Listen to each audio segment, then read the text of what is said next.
Chicken legs फ्राय बानायनो थाखाय जों फार्स्टआवनो बेदरखौ मेरिनेट बानायग्रोनानै लागोन। बेनि थाखाय जोंनो नांगौ जाथि जालुक, संख्रि, सामब्राम गुफुर आरो हाइजेंनि पेस्ट, बानलु गुन्दै, जिरा, हालदै, गाराम मसाला। बेदराव सामब्राम गुफुर आरो हाइजेंनि पेस्टखौ होबाय। बानलु गुन्दै, हालदै, संख्रि, जाथि जालुक, गाराम मसाला आरो जिरा।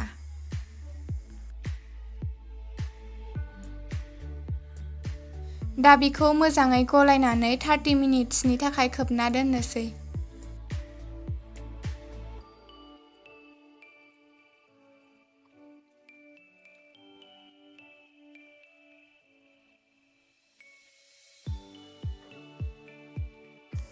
थार्टि मिनिट्सनि उनाव दा बेटार बानायनानै लानोसै। बेटार बानायनो थाखाय बाउल मोनसेयाव कापसे मैदा, कापसे आटा, बानलु गुन्दै, संख्रि,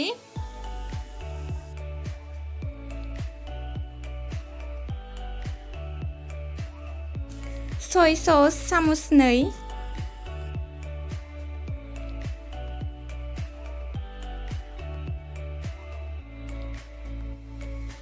टमेट' सस सामुस 2।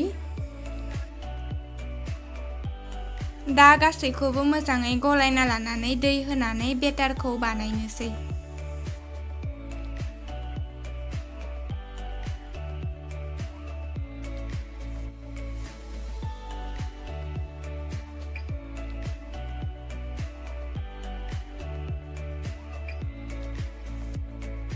बेबादि जाजासिम गलायनानै लाबाय।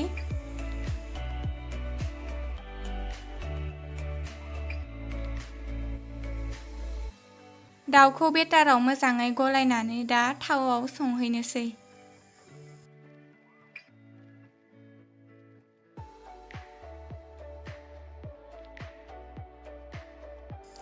थाव गुदुङाव दाउखौ होबाय।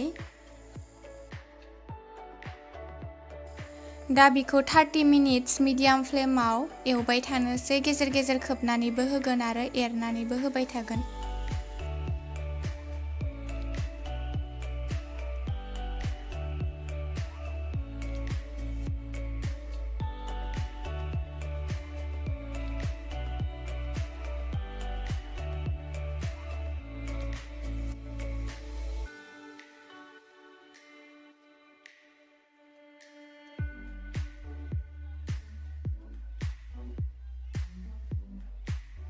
थार्टि मिनिट्सनि उनाव हाइ फ्लेमाव 2 मिनिट्सनि थाखाय आरोबाव एवनोसै।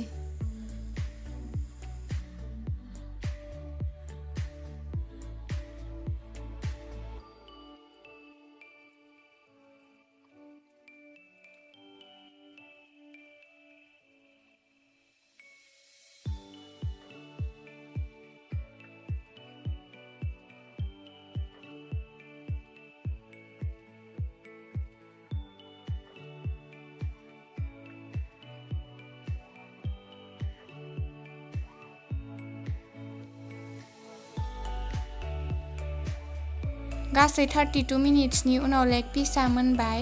दा बिखौ गंसे थोरसिनि सायाव पेपार बनानै दिखांनानै लाबाय। गुबुन दाउफोरखौबो बेबादिनो संलांनोसै।